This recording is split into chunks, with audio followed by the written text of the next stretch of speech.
Hello students, आज पुन्हा एकदा एक नवीन लेसन 1.4 बिग डेटा बिग इन्साईटचे मराठी रूपांतर करायला सुरुवात करूया. बिग डेटा म्हणजे काय? बिग डेटाचा परिणाम असा की लोकांच्या जीवनशैलीत क्रांती झाली आहे. आमच्या खाण्याच्या सवयी, आमच्या आरोग्यसेवा, आमचा प्रवास, आमचे वैज्ञानिक प्रयत्न, तुम्ही त्याचे नाव द्या आणि सर्व काही 360 अंश बदललेले आहे. आमच्याकडे उपलब्ध असलेला प्रचंड डेटा खरोखरच आश्चर्यकारक काम करू शकतो. मित्रांनो, तुम्हाला माहीत आहे का की जेव्हा आपण एखादी पोस्ट फेसबुकवर लाईक करतो किंवा व्हॉट्सॲपवर पोस्ट शेअर करतो, कोणत्याही वेबसाईट चालू करतो, ऑनलाईन खरेदी करतो किंवा व्हिडिओ पाहतो, तेव्हा काय होते? होय, आपण ऑनलाईन जे काही क्रियाकलाप करतो त्याची नोंद केली जाते, निरीक्षण केले जाते आणि विश्लेषण केले जाते. त्यामुळे मोठ्या प्रमाणावर डेटा जमा होतो. आता मी तुम्हाला याची कल्पना देतो की किती मोठा असू शकतो हा डेटा.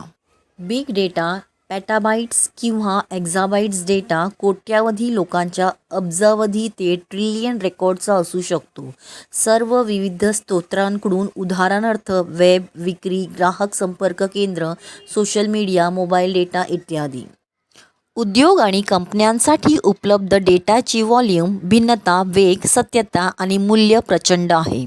इतका मोठा डेटा मिळवणे सोपे आहे, पण प्रचंड मोठा असल्यामुळे ते सध्याच्या संगणकीय तंत्रज्ञानाला आव्हान देते आणि म्हणूनच बिग डेटा विश्लेषणाचा वापर अंतर्दृष्टी देण्यासाठी केला जातो, हे पूर्वी समजण्याजोगे होते.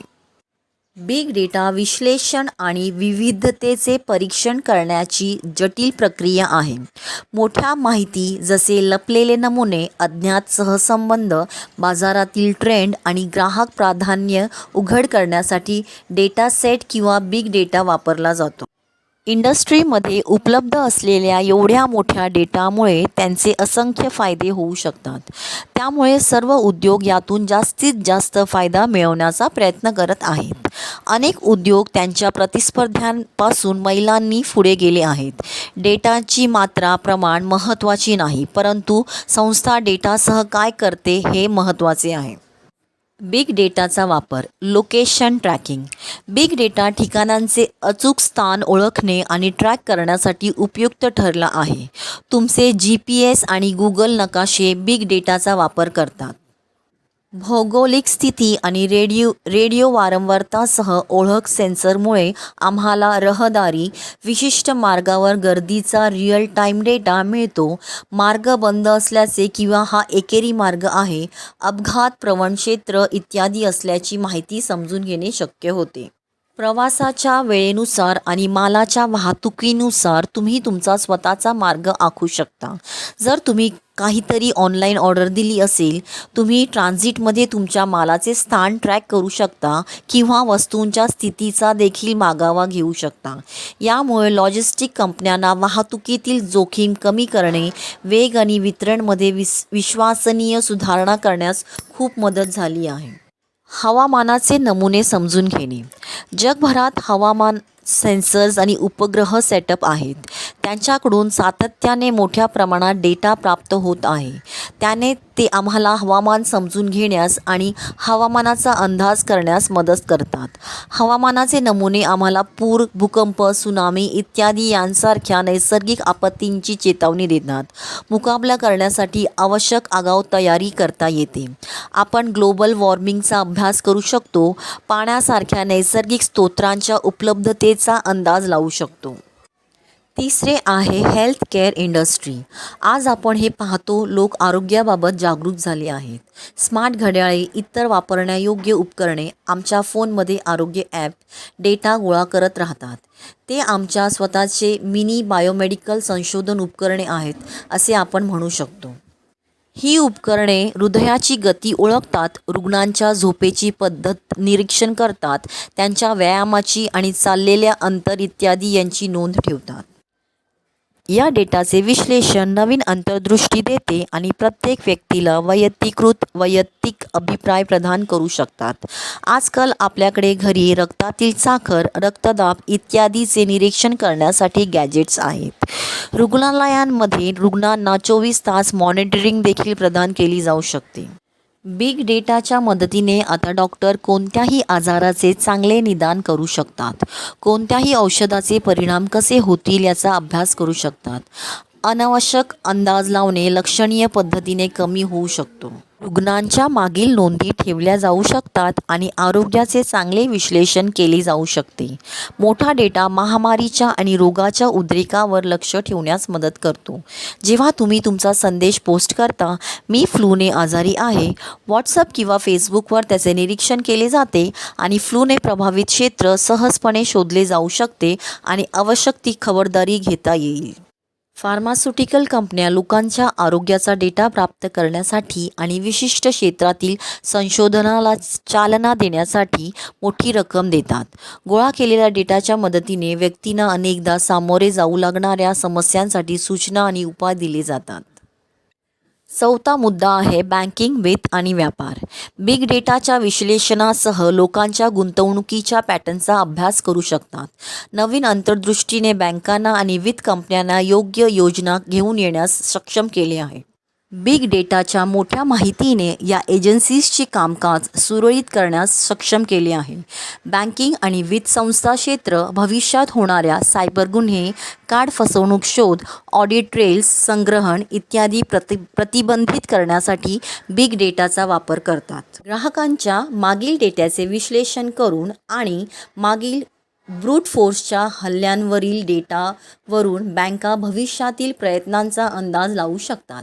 बिग डेटा केवळ सायबर गुन्ह्यांचाच अंदाज लावण्यात मदत करत नाहीत, परंतु ते चुकीचे व्यवहार आणि नेट बँकिंगमधील अपयशांशी संबंधित समस्या हाताळण्यास देखील मदत करते. हे सर्व्हर्सवरील संभाव्य स्पाइक्सचा अंदाज देखील लावू शकते, जेणेकरून बँका त्यानुसार व्यवहार व्यवस्थापित करू शकतील. सिक्युरिटीज एक्सचेंज कमिशन संभाव्य आर्थिक बाजारपेठेवर बेकायदेशीर व्यवहार आणि संशयास्पद क्रियाकलापांवर लक्ष ठेवण्यासाठी बिग डेटा वापरत आहे. सिक्युरिटीज एक्सचेंज कमिशन नेटवर्क वित्तीय बाजारात संभाव्य फसवणूक ओळखण्यासाठी विश्लेषणे आणि नैसर्गिक भाषा प्रोसेसर वापरत आहे. फ्रिक्वेन्सी ट्रेडिंग हे एक क्षेत्र आहे जिथे आज बिग डेटाचा भरपूर उपयोग होतो. येथे बिग डेटा अल्गोरिदम व्यापार निर्णय घेण्यासाठी वापरले जातात. आज बहुतांश इक्विटी ट्रेडिंग डेटा अल्गोरिदमद्वारे वाढत्या प्रमाणात सामाजिक मीडिया नेटवर्क संकेत लक्षात घेतात आणि बातम्या, वेबसाईट्स खरेदी आणि विक्री करण्यासाठी विभाजित सेकंदात निर्णय घेण्यासाठी वापरले जातात. पाचवा मुद्दा खेळ. क्रिकेट सामना पाहताना अनेक क्रम परिवर्तन आणि संयोजन सांख्यिकीय विश्लेषण दर्शविले जातात. सामन्यांच्या रेकॉर्डिंगपासून प्रशिक्षणाचा कालावधी स्तर आणि वर्कआउट्सवर एक प्रचंड डेटा तयार केला गेला आहे. डेटा खेळाडूंना वैयक्तिक तसेच इतर जगभरातील खेळाडूंच्या कामगिरीचा अभ्यास करण्यासाठी सक्षम करतो. त्याच्या वैयक्तिक तसेच सांघिक कामगिरीत सुधारणा होण्यास प्रचंड मदत झाली आहे. क्रीडा उपकरणांमध्ये सेन्सर्स आत बसवणे म्हणजेच एम्बेड केल्यामुळे खेळ अगदी जवळून समजण्यास मदत होते.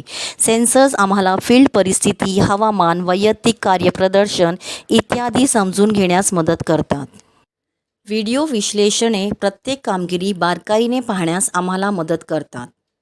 सहावा मुद्दा आहे जाहिरात. जाहिरातदार हे बिग डेटामधील सर्वात मोठे खेळाडू आहेत. मग ते फेसबुक असो, गुगल असो, ट्विटर असो किंवा इतर कोणताही ऑनलाईन दिग्गज, सर्व वापरकर्त्याच्या वर्तनाचा आणि व्यवहाराचा मागोवा ठेवतात. हे इंटरनेट दिग्गज जाहिरातदारांना लोकांबद्दलचा मोठा डेटा प्रदान करतात, त्यामुळे ते लक्षीय मोहीम चालवू शकतात. उदाहरणार्थ फेसबुक घ्या. येथे तुम्ही लोकांना लक्ष्य करू शकता, त्यांच्या खरेदीवर आधारित हेतू, वेबसाईट भेटी, नोकरीच्या भूमिका, लोकसंख्याशास्त्र आणि काय नाही. हा सर्व डेटा फेसबुक अल्गोरिदमने बिग डेटा विश्लेषण तंत्र वापरून गोळा केला आहे. तेच गुगलसाठी होते. जेव्हा तुम्ही लोकांना लक्ष्य करता त्यांच्या क्लिकच्या आधारावर, तेव्हा तुम्हाला वेगवेगळे परिणाम मिळतील. हे सर्व बिग डेटा वापरून शक्य झाले आहे. सातवा मुद्दा आहे करमणूक आणि मीडिया. मनोरंजन आणि मीडियाच्या क्षेत्रात बिग डेटा योग्य वेळी योग्य सामग्री किंवा मजकूर असलेल्या लोकांच्या लक्ष्यीकरणावर लक्ष केंद्रित करते. तुमच्या भूतकाळातील दृश्य आणि तुमची ऑनलाईन वर्तवणूक यावर आधारित तुम्हाला वेगवेगळ्या शिफारशी दाखवल्या जातात.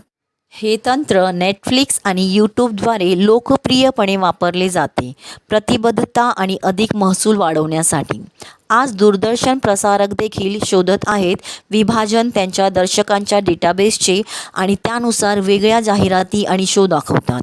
हे जाहिरातीमधून चांगले कमाई आणि वापरकर्त्याच्या अनुभवाला अधिक आकर्षकता प्रदान करण्यास मदत करेल. आठवा मुद्दा आहे शिक्षण उद्योग. बिग डेटाचा शिक्षण उद्योगात पूर आला आहे. त्याचे झेप आणि सीमेमध्ये रूपांतर झाले आहे. आता आमच्याकडे विद्यार्थ्यांची माहिती आणि त्यांचे अभ्यासाचे नमुने आहेत. आता आम्ही वैयक्तिक विद्यार्थ्यांच्या गरजेनुसार सानुकूलित डायनॅमिक शिक्षण कार्यक्रम तयार करू शकतो. प्रत्येक विद्यार्थ्याची आकलन पातळी वेगळी आहे. अभ्यासक्रमाच्या साहित्य आता विद्यार्थ्यांचे विविध गरजा पूर्ण करण्यासाठी डिझाईन केले जाऊ शकते. बिग डेटा त्यांच्या निवडी, त्यांच्या अडचणी, विविध अभ्यासक्रमाची माहिती आणि त्यांचे वैशिष्ट्ये समजून घेणे सोयीस्कर बनवते. आम्हाला यापासून होणाऱ्या निकालामध्ये देखील प्रवेश आहे. निकालावरून आपण विद्यार्थ्याच्या प्रगतीचा अंदाज लावू शकतो, त्याची ताकद आणि कमकुवतपणा समजून घेऊ शकतो. विद्यार्थ्याला त्याच्या मानसिक मेकअप आणि क्षमतेवर आधारित सर्वोत्तम करिअरसाठी मार्गदर्शन करण्यास आम्हाला मदत देखील होईल. या सगळ्याचा सखोल अभ्यास केल्यास शिक्षण उद्योगात नक्कीच नवीन माहिती मिळेल आणि कार्यात्मक परिणामकारकता आणि शैक्षणिक कार्यसंस्थांना सुधारणा करण्यास मदत होईल. हे सर्वसाधारणपणे सर्व विद्यार्थ्यांची प्रगती वाढवेल. बिग डेटाने त्यापैकी शिक्षण उद्योगातील सर्वात मोठे नुकसान जे आहे त्यात एकवार उपाय प्रदान केले आहेत. ते आहे एक आकार फिट सर्व, वन साईज फिट ऑल. आपल्याकडे बिग डेटाचे असंख्य उपयोग आहेत. हे उपयुक्त आहे वैज्ञानिक संशोधनामध्ये, भौगोलिक इंद्रियगोचर समजून घेणे, सरकारी यंत्रणांच्या सुरळीत कामकाजात मदत करते. तो आपल्या हातातला जिन आहे. मानवजातीच्या फायद्यासाठी त्याचा इष्टतम वापर करणे आपल्या हातात आहे. आणि याचबरोबर आपला हा धडा इथेच संपत आहे. तुम्हाला आवडला असेल तर आपल्या फ्रेंड्ससोबत नक्की शेअर करा. थँक्यू.